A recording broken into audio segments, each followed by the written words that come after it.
So after talking about the DCU's Trinity in my last video, that being Batman, Superman, and Wonder Woman obviously, it got me thinking about the Justice League and what I would want my, ideal Justice League lineup to be. Now, if you guys don't know, whether it's comics or animated movies or TV shows, the Justice League varies greatly, both in size and, members of the team. There's versions like the CW where it's not like the Justice League technically, but it kind of is. There's the Justice League Unlimited animated show. There's the Justice League movie and the Justice League. Two very different versions, but nonetheless, you get what I'm saying. There is always a lot of, different versions of the Justice League.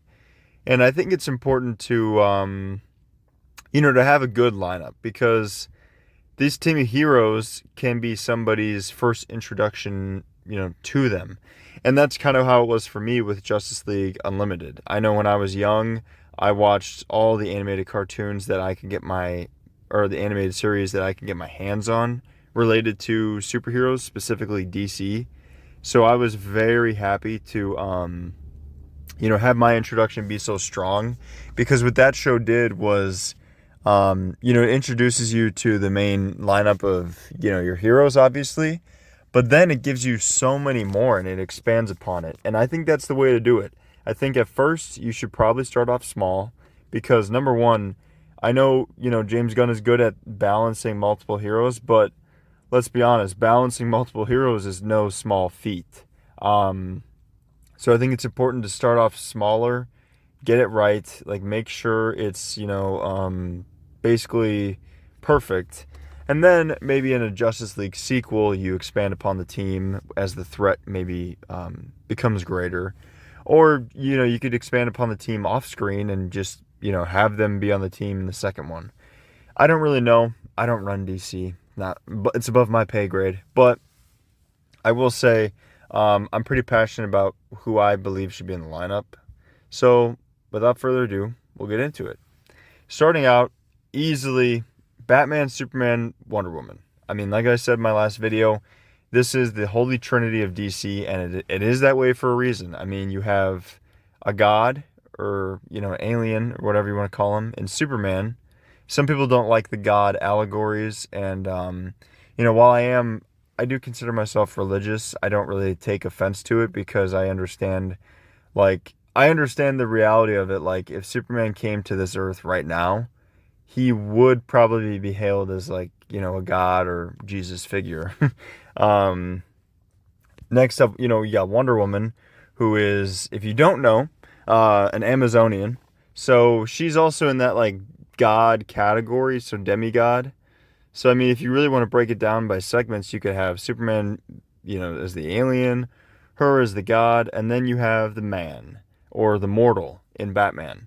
And all three are very interesting characters because you would think, the power levels would be so sporadic and off the charts, but they both, they all hold their own for individual reasons. And I think it's very interesting seeing their relationships because you have some versions where they're all best friends, and then you have other versions where they don't really get along super well, like some of the newer animated movies I've seen from DC.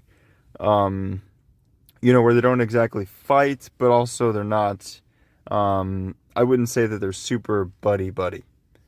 So it's interesting. It is very, very interesting to see that dynamic. Now, here's where it gets tricky, is picking who else to put on the team, because there's a lot of heroes where, I really love them, but I don't really know if they're Justice League level. I think a lot of my favorite heroes, honestly, are more suited for the Teen Titans, which, by the way, I will be making a video about that as well, about who I think should be the lineup for the Teen Titans. But to fill out the rest of this Justice League team, first of all, I believe that there should be 7 members. I think that 7 is a strong number, a strong starting number, And I think it lays a good foundation so you could have, your founding members and then move on. So with that being said, we already have 3 spots. My next spot would be Aquaman. And this one surprises people when I tell them, like my friends, for example, because they really usually think Aquaman is lame. However, thanks to Jason Momoa, I will say he's had a bit of a resurgence lately where people realize he can be pretty cool.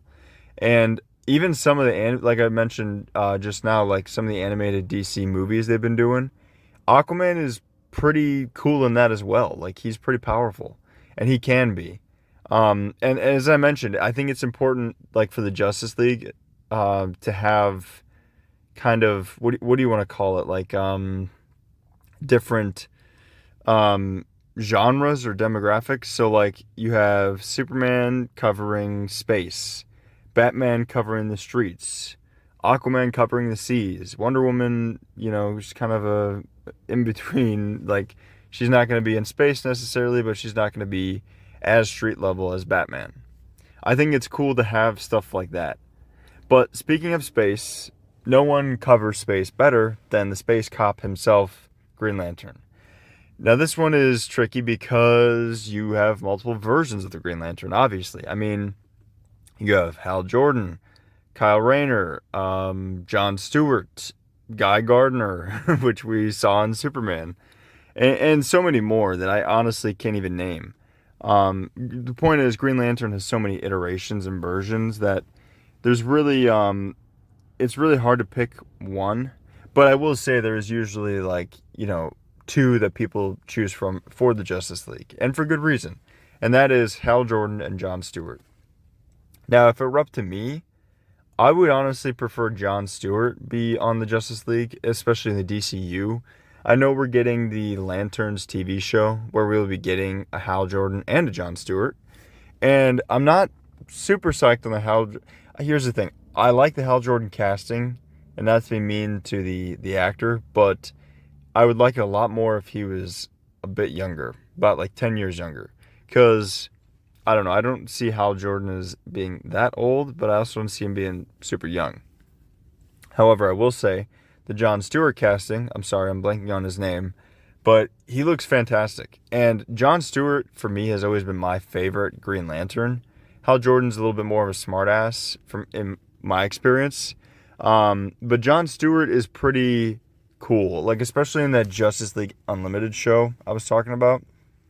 He carries his own. He's pretty intense. He's very much so like Batman, kind of, only for space cops. And I think he would be a really good addition to the DCU Justice League. Next up, I have Cyborg. And Cyborg is a surprising one because this is one where I was kind of hinting at earlier, where a lot of people think he should be on the Teen Titans. And I definitely understand that, but to be honest with you guys, I just have a bit of a personal bias here with Cyborg where I can't really see anyone replacing him. And it's funny because in the Justice League Unlimited show that I'm apparently obsessed with, because I realize how much I'm mentioning it now, Hawkgirl was on the Justice League, and I believe that she was in place of Cyborg. And I was thinking about putting Hawkgirl on here because obviously she also made her debut in Superman. But she's part of the Justice Gang, and from everything I've seen from her in Superman, I just feel like she's not really Justice League material. As bad as it is to say, I mean, I just don't. For me, I grew up in a very different version of Hawkgirl than the one that was in Superman. The one I grew up with was a lot more like, how do I put this, political. Like, she was a lot more serious, I guess, and diplomatic. So yeah, that, but also just mixed with the fact that I just love Cyborg, and I think Cyborg is a very, like, OP character, honestly, in a lot of scenarios.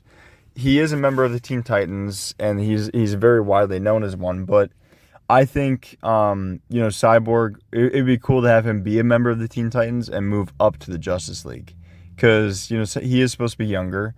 So maybe in the DCU, you could start him out younger and then move him up to the Justice League. Because we really don't know when we're getting a Justice League movie. I think, to my knowledge, they have a Teen Titans movie announced. So we're definitely getting one of those before the Justice League. So I think introducing him in the Teen Titans, not to spoil my video, but he would be a pick for one person on the team or one spot on the team.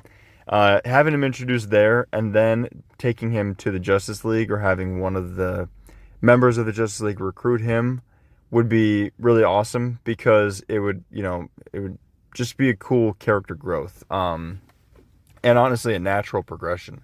Cyborg is a really interesting character too, with his whole, struggle with his humanity, and I think he can do a lot of cool stuff with that. And not to mention, he brings on the tech side of this team. I've been talking about how there's certain areas of expertise, and he would definitely be the tech area. Now, last but not least, this was honestly not tough at all for me. The only tough thing was deciding which version of this character I would want on the team. And that is the Flash. The Flash is interesting because in Justice League Unlimited, I grew up with, I didn't even know it at the time, but the Wally West version. That was the version in that show. And then a little bit later on, I continued to grow up, I should say, with the Grant Gustin, I'm sorry, I'm blanking on his name, Barry Allen version. And I really love both versions for different reasons. Say what you will about the CW Flash, but Grant Gustin tried his best with what he was given. And I think Barry Allen is a very likable character. Now, Wally West is a lot more of a quippy, sarcastic, funny guy, which makes sense because he's supposed to be younger. And I think both bring interesting and valuable versions of the character. However, for this Justice League movie in the DCU, I would prefer it if it was Barry Allen Flash. I think Barry Allen's Flash would be the perfect member to round out this team because I know Gunn probably won't go super serious with his Justice League movie. Like, I doubt it'll look like, say, a Zack Snyder Justice League. But I do think you're going to have some serious characters on this team. At least I would hope. With Batman, I hope Wonder Woman's a bit more, not super serious, but, just a bit more serious. And Superman is kind of a mix. He can be serious, but he can definitely be goofy. So yeah, I think Barry Allen would be a really nice addition and balancing act to all that. Not to mention, like I said, he just feels like a more seasoned, a more veteran Flash. And I think it brings in a really cool piece where you could just do like a little mentorship thing where you could have both Flashes in this universe and you can have Barry mentor Wally. Kind of what they tried to set up in the Flash TV show with Grant Gustin, but that one didn't really go the places I wanted to see it go. So yeah, it's kind of difficult, but I would pick Barry Allen's version. Now, this is my pick for the Justice League. Let me know what you guys think down below. Do you think I'm right in my choices or wrong, and why? Who would you pick for your Justice League lineup? To summarize, in case you don't remember, my lineup would be Superman, Wonder Woman, Batman, The Flash, Green Lantern, Cyborg, and Aquaman. Let me know what you guys think down below. Be on the lookout for my Teen Titans video because I will be making a Teen Titans, dream lineup, kind of like this. And I'm excited to share my thoughts because the DCU has me both excited and very, very nervous. So I guess we'll see where it goes. We'll see where the road takes us. But until next time, I appreciate you guys listening, and I will see you then.